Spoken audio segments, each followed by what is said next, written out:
Assalamualaikum warahmatullahi wabarakatuh. Alhamdulillahilladzi wa kafa. Wassalatu wassalamu ala nabiyil mustafa wa ala alihi wa ashabihi wa man ihtada.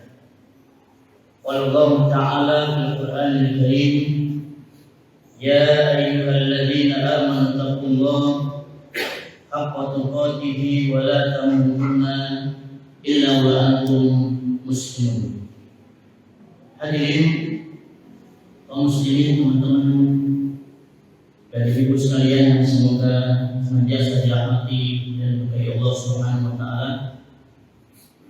Dalam pertemuan yang telah lalu, Nabi Shallallahu Alaihi Wasallam menceritakan tentang kisah Ma'an dan ayahnya, di mana ayahnya bersedekah salah alamat, harusnya diberikan kepada orang lain, tapi diambil sama anaknya. Sehingga kemudian Rasulullah Shallallahu Alaihi Wasallam menjawab bahwa Abu Yazid, ayahnya Ma'an, tetap mendapatkan pahala sedekah, sedangkan anaknya Ma'an, dia mendapatkan apa yang dia ambil. Sehingga kemudian para ulama mengatakan dari hadis ini, hadis yang kelima, setiap orang yang memberikan zakat, infak ataupun sedekah kepada orang yang salah alamat, harusnya dikasihkan sama 8 golongan, atau mungkin orang-orang yang berhak, ternyata dia berikan kepada orang-orang yang kaya, orang yang punya mobil, maka para ulama mengatakan orang itu tetap mendapatkan pahala zakat, infak dan sedekah meskipun salah alamat. Sehingga tidak perlu kita ambil lagi, berhubung salah alamat kemudian kita ambil lagi, tidak usah, tidak perlu. Yang kedua, orang tua boleh, bahkan wajib memberikan zakat, infak dan sedekahnya kepada anaknya. Loh, kenapa Ustaz kepada anaknya? Kenapa bukan orang lain? Karena keluarganya lebih membutuhkan dibandingkan dengan orang lain.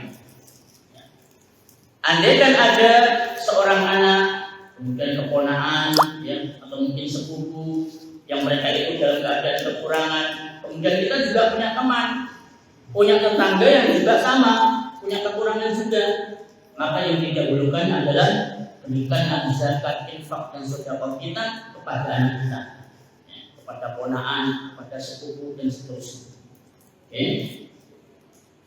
Yang ketiga, faedah yang ketiga, bahwa setiap orang itu akan mendapatkan pahala sesuai dengan apa yang dia niatkan.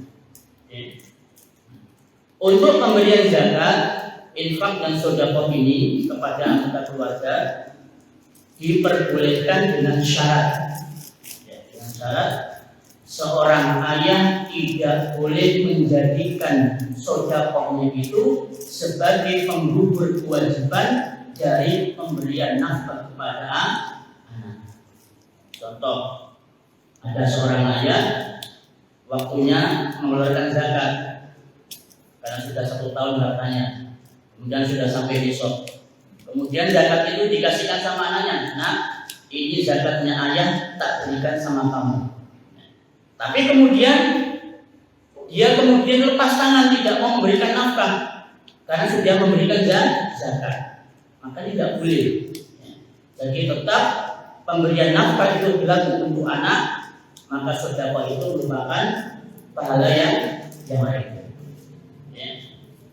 Ini faedah atau manfaat yang bisa kita ambil dari hadis yang kelima. hadis ini cabangnya banyak sekali. Ya. Misalkan ada seorang suami yang mengatakan kepada istrinya, ya, pulanglah kamu ke rumah orang tuamu. Ya. Maka ini sesuai dengan niatan suaminya. Ya. Sesuai dengan niatan suaminya. Kalau dia mengatakan pulanglah kamu ke rumah orang tuamu, dia niatkan untuk menceraikan istrinya, ya maka sudah bercerai, jatuh talak kepada istrinya. Tapi kalau hanya sekedar dia mengucapkan itu, ya hanya dipulang untuk sementara lah, ya, sambang-sambang orang tua misalkan, ya, dan dia tidak berniat untuk menceraikan istrinya, maka kata-kata seperti itu, pulang kamu ke rumah orang tuamu, tidak dianggap cerai. Ya, berdasarkan penjelasan di hadis yang ke-5. Nah, soal bisa dipahami ya faedah dari hadis yang ke-5. Mungkin sebelum kita lanjut ada pertanyaan lagi atau yang disampaikan, dipersilakan.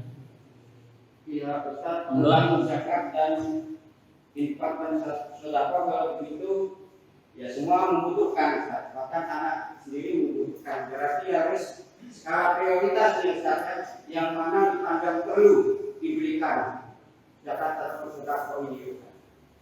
Apakah seperti itu, Ustaz? Ya, pemberian zakat, infak dan sedekah itu skala prioritas. Yang prioritas pertama itu adalah keluarga, anak, keponakan, adik, kakak, orang tua dan seterusnya. Itu prioritas yang utama. Bahkan lebih baik dan lebih utama, lebih besar pahalanya memberikan zakat dan sedekah kepada keluarga dibandingkan kepada orang lain. Ya. Ini sudah kita sampaikan kemarin. Dinarun anfaqtahu fi sabilillah. Satu dinar yang kau infakkan, yang kau sedekahkan di jalan Allah. Wa dinarun anfaqtahu fi raqabah. Satu dinar yang kau infakkan, kau sedekahkan untuk membebaskan budak. Wa dinarun anfaqtahu fi iyalik. Dan satu dinar yang kau infakkan, yang kau sedekahkan untuk keluargamu, khairun wa a'dhamu ajran, lebih baik dan lebih besar pahalanya. Dinarun anfaqtahu ala iyalik. Satu dinar yang kau infakkan, yang kau sedekahkan untuk keluargamu. Jadi keluarga itu prioritas pertama dan utama, harus kita utamakan. Ya. Berdasarkan penjelasan Nabi Sallallahu Alaihi Wasallam, saya cuma mengambil lidah saja.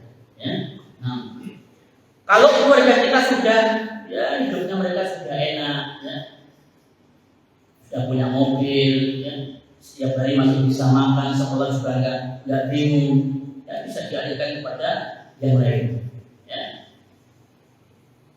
Dan yang lebih utama setelah keluarga kita menerima infak dan sedekah semua, yang lebih utama kata Nabi itu adalah kita infakkan sedekahkan harta kita kepada orang yang bertakwa, ya. Miskin yang bertakwa, musafir yang bertakwa, orang yang dia di jalan Allah yang bertakwa, orang yang punya tanggungan hutang yang bertakwa. Ya.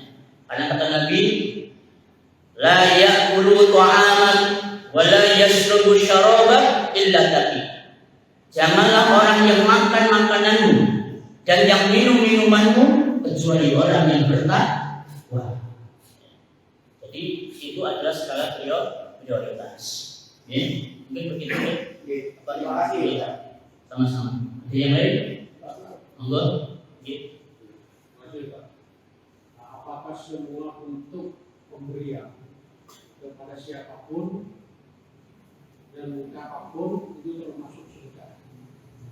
Yang kedua, keterangan bahwasannya apabila kita bersedekah berupa uang atau barang pokok, ikhlas tidak ikhlas itu berapa pahala. Ada keterangan begitu, ada yang menyatakan itu gimana? Barakallahu. Sesuatu yang kita berikan kepada orang lain, apapun dan kapanpun, itu apakah juga bernilai sedekah? Iya, bernilai sedekah. Bahkan sampai harta yang paling hina pun, harta yang paling rendah pun ketika kita berikan kepada orang lain, kita mengharapkan wajah Allah, maka itu bernilai sedekah. Jadi yang namanya sedekah itu tidak perlu nunggu punya mobil. Dan nggak perlu kita punya uang jutaan sampai miliaran baru kemudian kita sedekah. Tidak. Karena di dalam Islam setiap keadaan, setiap kesempatan, setiap apapun yang kita kasihkan kepada orang lain itu bernilai sedekah. Ustaz, saya cuma punya belimbing bulu. Ya, katanya ini belimbing bulu. Kemudian ada tetangga, Pak, nuwun saya nyuwun belimbing bulu jambal nyayur asem. Siapa yang tahu itu? Maka kita berikan belimbing bulu sama tetangga kita itu sedekah. Tidak pakai uang kan? Cuma modal belimbing bulu. Paling cuma ambil 3, 4, 5 selesai. Bahkan kata Nabi dalam riwayat yang lainnya mengatakan, ittaqun nar walau bisyikki tamrah. Takutlah kamu pada api neraka meskipun dengan berapa? Separuh kurma. Coba, separuh kurma. Dengan beli kurma cuma siji. Anak menang. Beli kurma cuma siji. Itu saya beli kurma satu paling 25.000. Tapi ini saking melarat ya, Mak. Punya kurma cuma satu. Ya. Kemudian ada orang yang kata kok ngiler. Dulu ada makan kurma situ. Dicuwil aja, Mas. Dicuwil separuh. Yang separuh kita kasihkan sama orang, dan separuh kita makan. Maka separuh kurma yang dicuwilan tadi itu adalah sedekah. Nek gak beli kurma ya boleh. Wa illam tajidu fa bi kalimatin thayyiban. Kalau kamu tidak mendapatkan kurma, enggak ada apapun, maka dengan kalimat yang baik. Dengan ngomong ke konconya, ngomong sing apik, ngomong sing sopan, itu sedekah. Tidak pakai bondol, Pak. Tidak usah pakai bondol. Riwayat yang mengatakan tabassumuka fi wajhi akhika sedekah. Senyummu di wajah saudaramu sedekah. Dengan mesem lu ketemu koncone sedekah. Ya butuh modal 50.000, 100.000 untuk senyum, ya, itu sedekah. Jadi jalan untuk sedekah itu sangat banyak, ya. Jadi tidak ada alasan bagi seorang aku nggak punya duit untuk sedekah, tidak usah pakai uang sedekah, ya. Segala apapun yang kita punya kita kasihkan itu sedekah. Bahkan ketika teman kita jalan dari masjid pulang ke rumah, dari rumah ke masjid jalan kaki, kemudian kita ketemu sama teman kita, monggo Pak, tak gonceng buli, lo gonceng moncong di belakang mau ke masjid itu sedekah, Pak. Sedekah itu, ya. Nabi mengatakan demikian dalam riwayat yang lain. Jadi yang namanya sedekah itu, ya, banyak sekali jalan-jalannya. Jadi jawaban yang pertama, apapun dan kapanpun yang kita kasihkan sama orang itu merupakan sedekah, meskipun barang yang lain. Okay. Yang kedua, apakah sedekah itu baik yang ikhlas maupun yang tidak ikhlas itu apakah diterima oleh Allah Subhanahu wa taala? Jawabannya tidak. Ya. Yang diterima oleh Allah Subhanahu wa taala itu adalah sedekah, zakat dan infak karena mengharapkan wajah Allah Subhanahu wa taala. Jadi itu insyaallah pembahasan yang kita semuanya sudah tahu lah. Bahwa yang namanya riya, tidak ikhlas itu tidak mungkin diterima. Kita semuanya sudah paham itu. Ya, sehingga ya tidak ada lagi jawaban bahwa sedekah, zakat, infak yang diterima itu yang didasarkan atas keikhlasan kepada Allah Subhanahu wa taala. Oke. Itu mungkin. Baik. Itu yang lain. Monggo. Kalau saya tanyakan adalah bagaimana cara kita itu menghitung zakat mal, Ustaz. Dan berapa persen yang harus kita zakatkan dari harta kita, dari zakat mal. Terus apakah setiap muslim itu wajib menzakatkan di zakat mal ini, Ustaz? Demikian. Cara menghitung zakat mal, ya, gampang sekali. Untuk nisabnya zakat mal, zakat harta itu 85 gram emas. Monggo jangan kalikan saja berapa harga emas tahun ini atau nanti setahun yang akan datang. Ya, kemudian kalikan 85. Jika harta kita ketemu ya 85 gram emas, ya, maka segera keluarkan setelah haul, setelah 1 tahun. Oke. Nah, nanti hitungannya begini. Misalkan dengan bulan apa sekarang? Jumadil akhir, hitungannya Hijriah, bukan Masehi. Jumadil akhir dengan punya harta tidak sampai 85 gram emas, mungkin cuma 40 lah. Kemudian setelah sampai 1 tahun, harta itu menjadi 85 gram emas sampai di Jumadil akhir hari ini. Ya. Maka harus kita keluarkan zakatnya 2,5% dari 85 gram emas yang kemudian dikalkulasi dengan rupiah. Bukan? Baru kemudian kita keluarkan 2,5%. Gitu ya. Nah, lalu ketika seiring berjalannya waktu ini ternyata hartanya berkurang, ya untuk berobat, kemudian untuk apapun yang kebutuhan kita kemudian berkurang nggak sampai 85 gram emas, ya maka nggak wajib zakat. Ya. Tidak wajib dikeluarkan zakatnya. Kemudian yang kedua, apakah setiap muslim itu wajib menzakatkan dirinya dalam bentuk harta? Maksudnya zakat ya, bukan sedekah, tidak wajib. Ya. Karena yang diberikan beban kewajiban untuk menunaikan zakat hanyalah seorang muslim yang mampu atau yang kaya. Yang tidak kaya tidak wajib untuk mengeluarkan zakatnya. Saya kira ini pembahasan yang sudah umum ya, semua orang sudah paham. Iya betul, maksudnya yang kedua gitu. Betul. Ada satu lagi. Kita menghitung harta kita itu dari harta yang bergerak seperti rumah, tanah, atau harta hasil kerja kita berupa tabungan atau emas itu. Harta yang dihitung itu adalah harta yang bergerak. Harta yang bergerak. Contoh misalkan tabungan itu harta bergerak, karena setiap saat bisa berkembang banyak. Kemudian yang kedua adalah mobil yang direntalkan, dengan sewakan mobil. Kemudian pendapatan setahun berapa? Kemudian digabung dengan tabungan ternyata 85 gram emas, maka dizakati. Rumah disewakan, kos-kosan disewakan dengan punya homestay. Ya, setiap bulan berapa, setiap tahun berapa? Ketika dikalkulasi ada 85 gram emas, maka homestay, kos-kosan, sewaan rumah dan sebagainya itu wajib untuk dizakati. Paham ya? Termasuk juga misalnya rental komputer, yang warnet dan sebagainya itu ada zakatnya. Jika digabung dengan harta yang lain. Tapi kalau tidak dijalankan, hanya rumah ditempati, kendaraan dipakai, ya, maka tidak wajib untuk dizakati. Oke, itu ya. Monggo. Itu misalnya jadi seperti penginapan itu ya. Itu dihitungnya itu dari penerimaannya atau dari setelah pendapatan dikurangi biaya-biaya gitu kan? Yang ada itu atau gimana? Makanya dari sisa tabungannya ada tabungannya terus. Para ulama mengatakan ini khilaf di para ulama. Ada yang mengatakan bahwa zakat itu dihitung semua, ya, baik modal, kemudian laba, yang kerugian dan semuanya dihitung, kemudian dikeluarkan zakatnya. Ada pula ulama yang mengatakan bahwa zakat itu dikeluarkan setelah dipotong kayak biaya operasional, kemudian dipotong utang-utang dan sebagainya, maka sisanya itu kemudian kita zakati. Ya.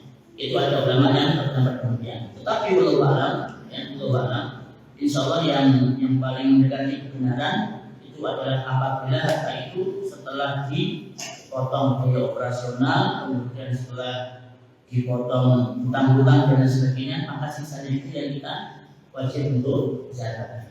Dan hitungnya itu enggak, misalnya ada juga ada sisopnya, dari misalnya dari ketemu berapa jumlah itu harus ketemu sisopnya apa enggak?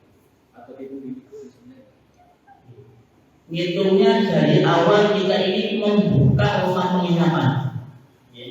Menghitungnya dari awal kita ini membuka rental mobil. Menghitungnya ketika kita ini membuka pertama kali persewaan rumah atau kos-kosan. Begitu buka, kemudian ada orang yang menyewa begitu, maka disitulah kemudian kita hitung. Kemudian kita gabungkan dengan harta-harta yang lainnya. Begitu Bapak. Jadi setelah ada orang minat, ya, awal pertama kali kita membuka itu awal pertama kali kita menghitung. Misalnya kita bicara kita kan ada setelah itu semua ketemu namanya itu pendapatannya sisa apa keuntungan ya, dalam ini keuntungan apa saja. Nah keuntungan itu kan berapa yang dihitung mereka saja? Apa senilai dengan harga atau gimana? Misalnya ada pendapatan, ada biaya, ketemu keuntungan dan keuntungan. Dari keuntungan itu hisapnya gitu ya. Nggak boleh menekan itu. Oh betul. Jadi keuntungannya itu dikumpulkan selama 1 tahun. Misalkan keuntungan itu berupa uang, kemudian keuntungan itu dengan letakkan di tabungan, masukkan ke tabungan lah, tabung, modal dan seterusnya. Ya, maka keuntungan yang kita masukkan ke dalam tabungan itu dilihat selama 1 tahun. Kalau sudah masuk sampai tahunnya, nisabnya 85 gram emas, ya maka kemudian wajib juga dikeluarkan. Gitu, ya. Nah, kalau Bapak mau Ustaz, itu disampaikan bahwa seorang suami mengusir istri atau memberikan atau rumah orang tuamu itu hukumnya jatuh talak misalnya. belum, tergantung niatnya. Iya, tergantung niat suaminya. Kalau sudah diniati begitu, misalnya jatuh talak. Iya, kalau diniatnya menceraikan, ya sudah jatuh talak istrinya. Terus kalau seandainya seorang istri karena status ekonomi atau status apa yang pertimbangan hal yang lain, terus mengusir seorang suami, sudahlah saya sudah nggak mau lagi kamu di rumah ini atau pulanglah ke rumah itu hukumnya gimana Pak? Istri mengusir suami. Iya. Sama.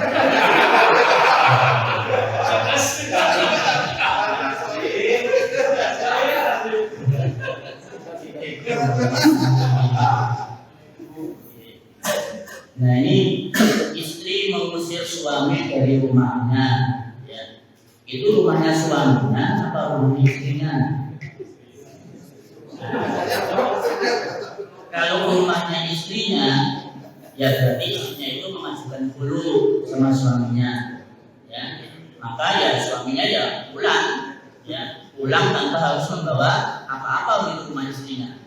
Tapi kalau itu rumah suaminya, ya, maka ya istri tidak berhak untuk mengusir suaminya untuk rumahnya suaminya. Ya, maka istrinya yang harus pergi dari rumah itu. Dan dia harus mengembalikan semua mahar dan juga pemberian yang diberikan oleh suaminya. Kan berani mengusir suaminya, ayo kembalikan maharnya. Dulu maharnya berapa? Ya. Oh dulu maharnya 10 juta Ustaz. Ya, kembalikan 10 juta pada suaminya. Ya, oh perangkat alat sholat. Aduh parah. Parah. Ustaz dulu maharnya cuma Al-Fatihah Ustaz. Masa mau isinya bedakan Al-Fatihah ini? Ya dikembalikanlah maharnya ya kepada suaminya kalau memang istrinya itu sudah tidak berkenan lagi kepada suaminya. Nah, begitu aturan Islam ketika istrinya menunjukkan cukup ada yang lain? Matanya apa konfirmasi dulu saja. Apa benar? Kan biasanya ada guyonan sesama ikhwan yang udah beristri, terus istrinya lagi pulang kampung, terus ditinggal, terus kan sendirian di rumah, terus ada yang guyonan juga, waduh lagi bujangan ini, dia lagi bujangan. Apa itu termasuk? Kan mengingkari udah nikah Ustaz, itu termasuk jatuh talak Ustaz.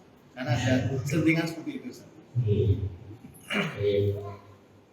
Ungkapan-ungkapan seperti itu dalam bahasa Arab itu namanya kinayah.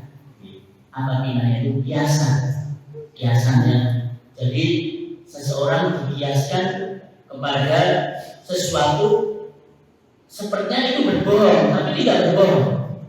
Contoh kisah Nabi Ibrahim alaihissalam. Nabi Ibrahim alaihissalam itu punya istri yang namanya Sarah. Sarah ini wanita yang begitu sangat cantik dan terkenal kecantikannya. Nah, terus kemudian ada seorang raja, di mana seorang raja ini mata keranjang orangnya. Jadi setiap dia lihat wanita cantik, dia isolan, diambil kemudian dijadikan istrinya. Itu begitu. Yang dia mau melawan, ya sudah diambil, ditebas suaminya. Nah, maka kemudian Nabi Ibrahim AS alaihissalam bilang sama istrinya, Sarah, nanti kalau kamu ketemu sama raja ini, tolong bilang kamu jangan bilang istriku, tapi bilang saudaraku. Gitu kan? Sarah disuruh bilang saudaraku. Nah, ini kira-kira bohong kan ini? Nah, tapi ini bukan bohong. Ini namanya kiasan. Ya memang benar kan? Sarah itu saudaranya Ibrahim alaihissalam, saudara seiman.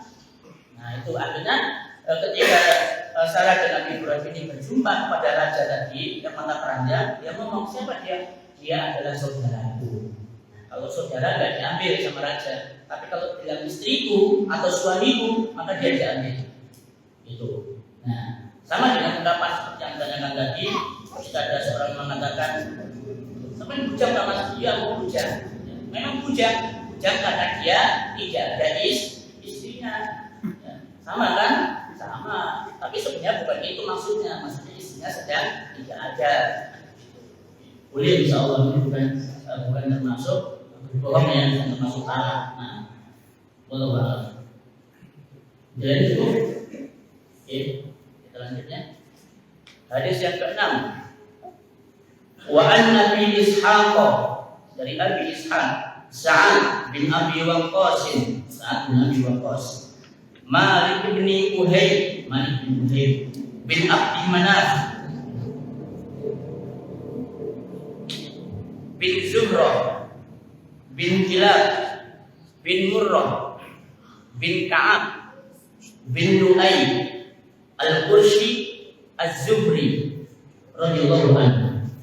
Dari Abi Ishaq Sa'ad bin Abi Waqqas, Malik bin Uhayb bin Abdi Manaf bin Zuhrah bin Kilab bin Murrah bin Ka'ab bin Lu'ay Al-Quraish Az-Zuhri. Semoga Allah meridhoinya. Jadi saat Nabi Waqqas ini nasab beliau ketemu dengan nasabnya Rasul itu dari Bani Kilab. Rasul nasabnya ketemu dari Bani Kilab dengan Sa'ad bin Abi Waqqas. Sehingga termasuk satu garis keturunan. Ya, bisa dikatakan termasuk ahlul bait lah. Ahadil asyaratil masyhudi lahum bil jannah.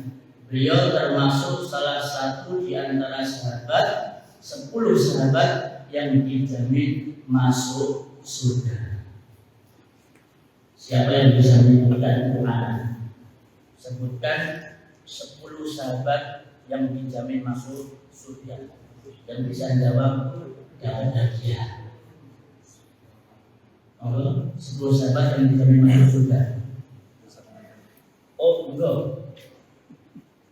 Abu Bakar Siddiq, Umar bin Khattab, Utsman bin Affan, Iya. Ali bin Abi Thalib, Abdurrahman bin Auf, Sa'ad bin Abi Waqqas, Talha bin Ubaidillah, Alhamdulillah.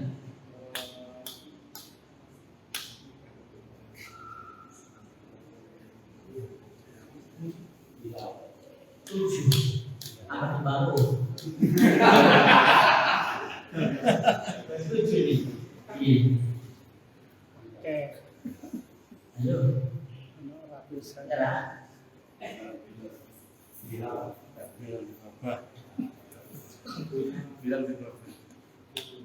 Ada yang bisa nambahin? Monggo, 10 sahabat yang dijamin masuk surga. Yang bisa disebutkan ini ada dia. Monggo. Apa? Sa'id bin Zaid. Terus? Kurang satu. Yasir bin Umar. Yasir. Bukan. Abu Sufyan. Bukan juga.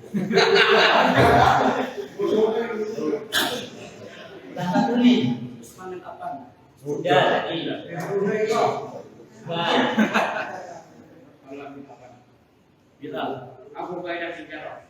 Abu Ubaidah bin Jarrah. Masya Allah.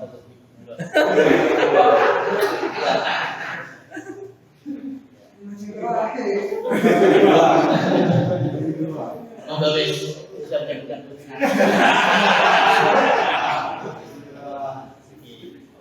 Wala Rasyidun, Sa'ad bin Abi Waqqas, Sa'id bin Zaid, Talha bin Ubaidillah, ya, kemudian Abu Ubaidah bin Jarrah, kemudian Abdurrahman bin Auf. Ya. Kemudian satunya Sa'ad bin Abi Waqqas. Ya. Kemudian qala dia berkata, ja'ani Rasulullah sallallahu alaihi wasallam ya'uduni ama hajjatil wada'. Rasul sallallahu alaihi wasallam datang kepadaku menjengukku pada saat tahun haji wada.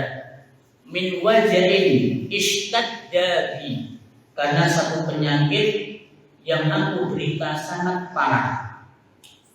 Fakultu, aku berkata, ya Rasulullah, wahai Rasulullah, inni qad balagha bi minal waja'i ma tara. Sesungguhnya aku ini menderita penyakit sebagaimana yang kau lihat. Wa ana jumalin, dan aku mempunyai harta. Wala yarisuni illa ibnatun li, dan aku tidak mempunyai ahli waris kecuali seorang anak perempuan. Apa atasaddaqu bi sulusai mali? Apakah boleh saya ini bersedekah dengan 2/3 hartaku? Qala la, Nabi menjawab jangan. Qultu, aku kemudian berkata, fasyattu ya Rasulullah, separuh hartaku wahai Rasulullah. Qala la, Nabi menjawab jangan. Qultu, kemudian aku mengatakan, fasulusu ya Rasulullah, bagaimana kalau 1/3 ya Rasul? Nabi mengatakan, as-sulusu was-sulusu kasirun au kabirun. 1/3, ya udah 1/3 dah. Ya, 1/3 itu udah banyak. 1/3 itu sudah besar. Innaka intagaro warasataka agniya.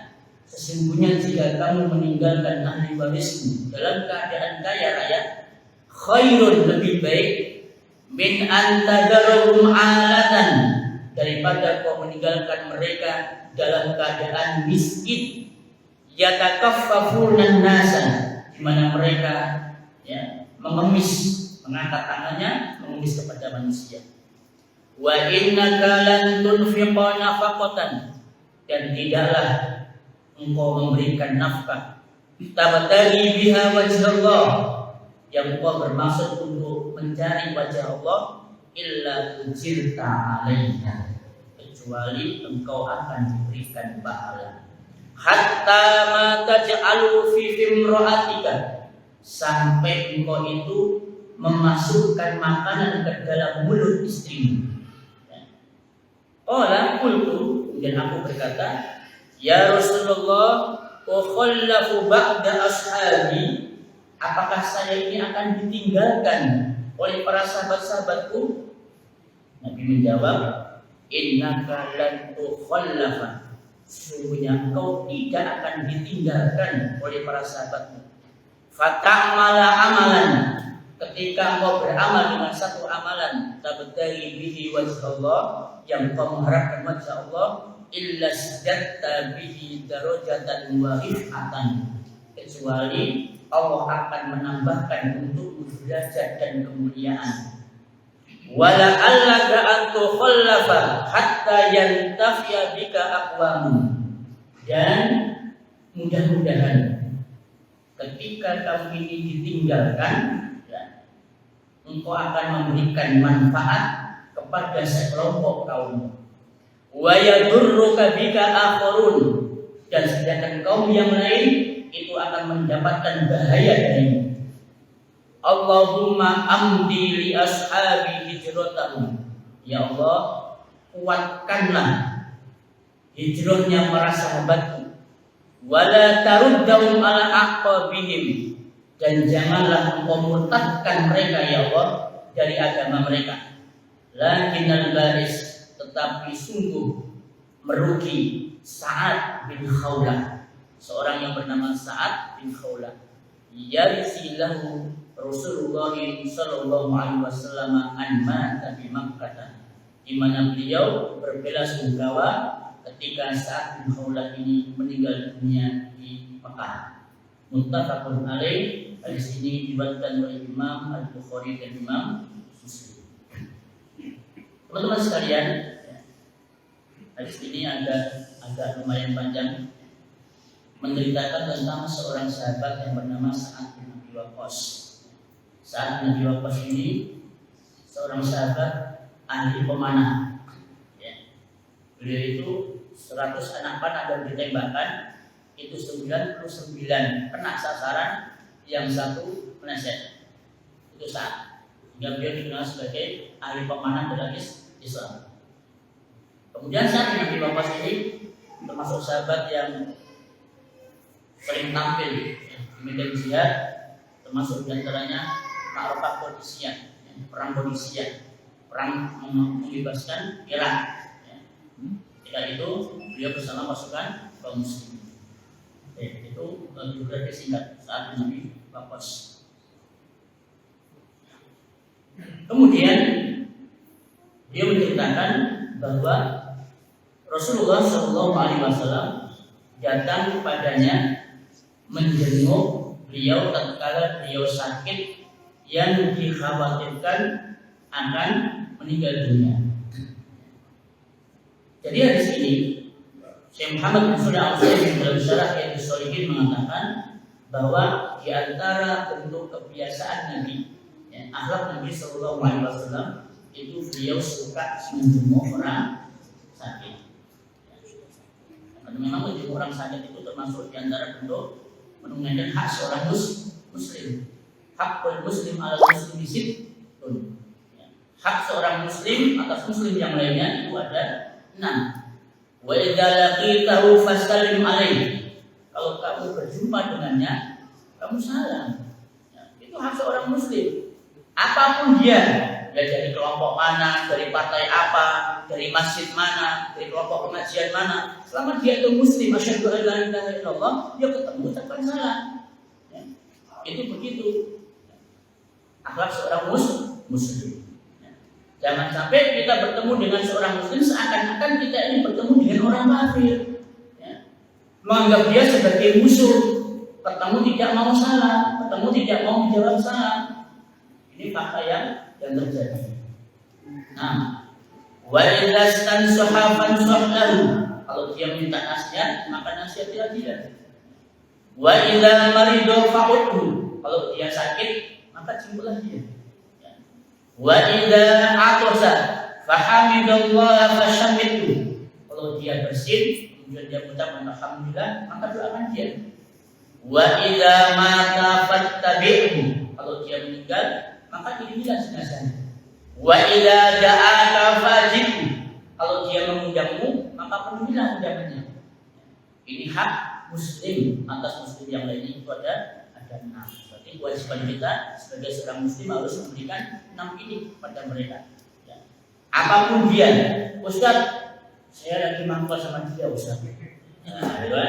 Apakah tetap Ustaz ini kalau ketemu salam, kalau dia sakit saya jemput, tetap.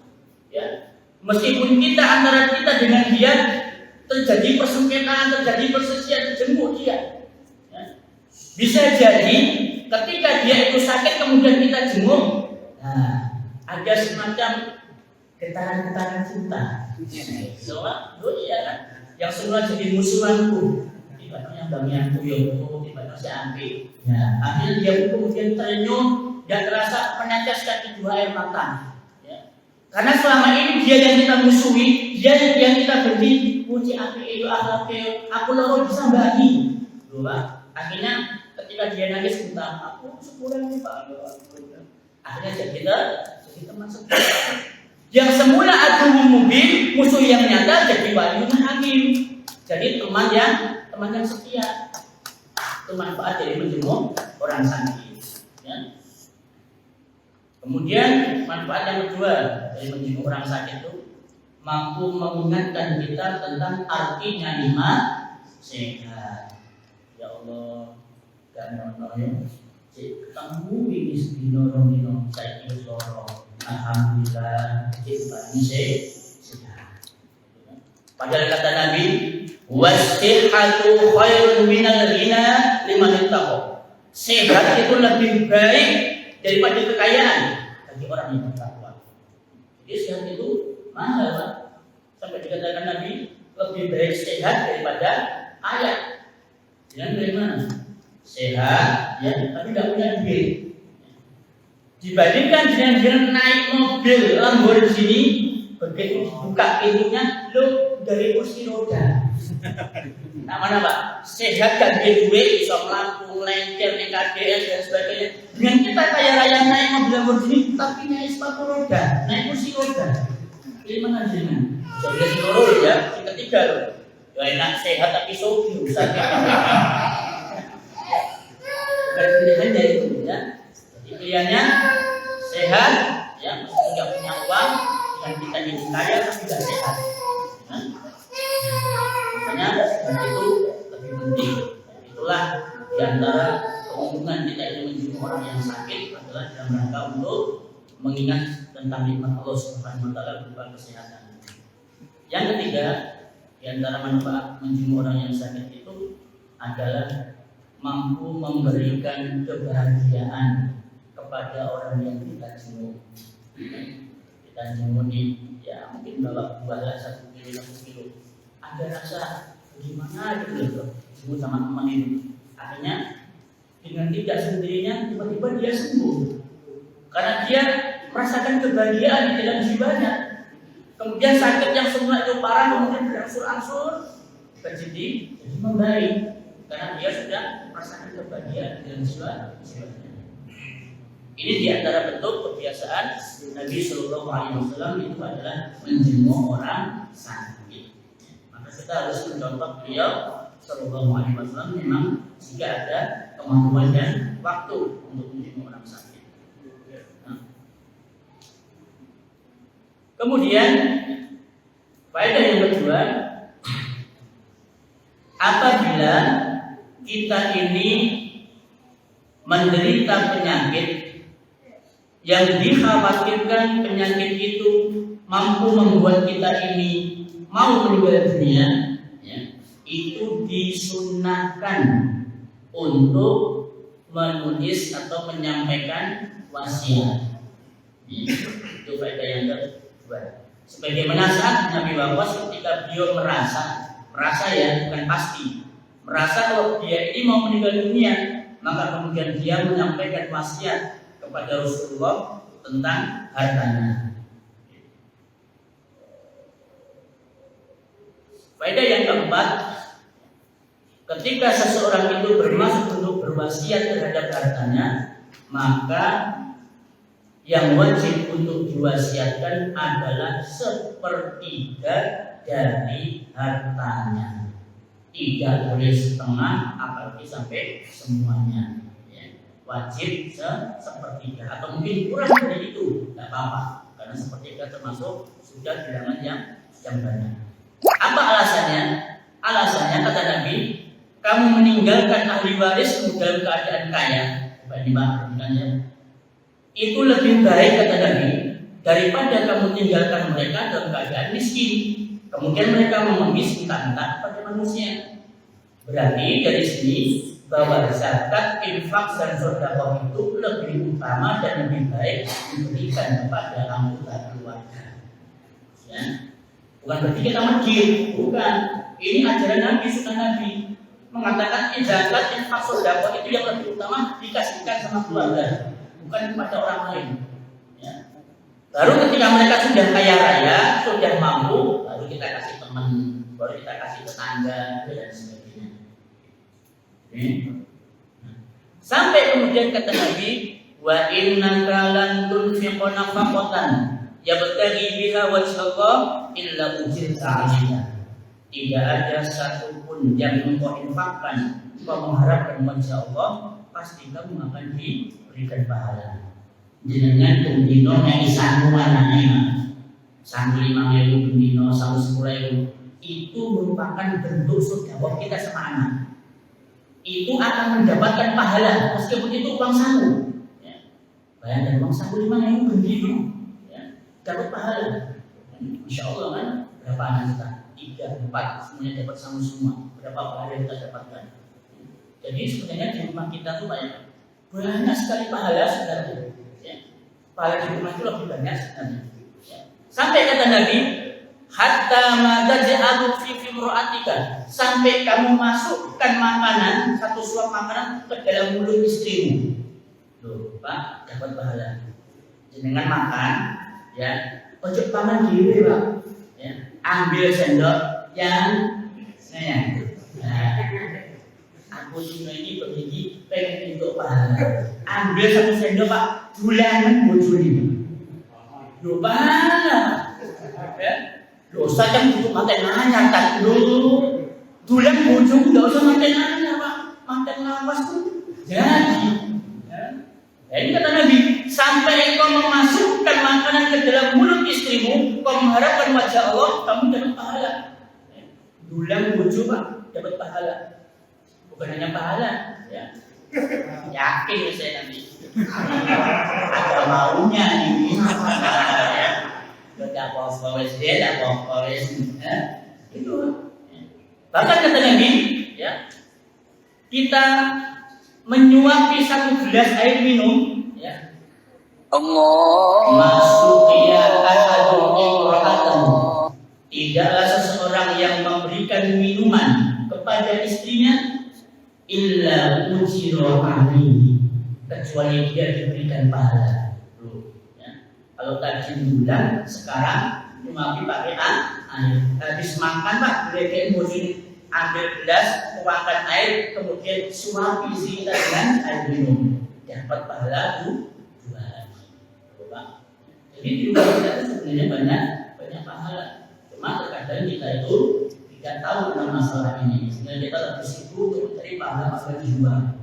Padahal di rumah banyak sekali pahala. Oke, ini kita sudah bisa. Kita lanjutkan teman-teman yang akan insya Allah. Subhanallah wa bihamdihi, asyhadu an la ilaha illallah.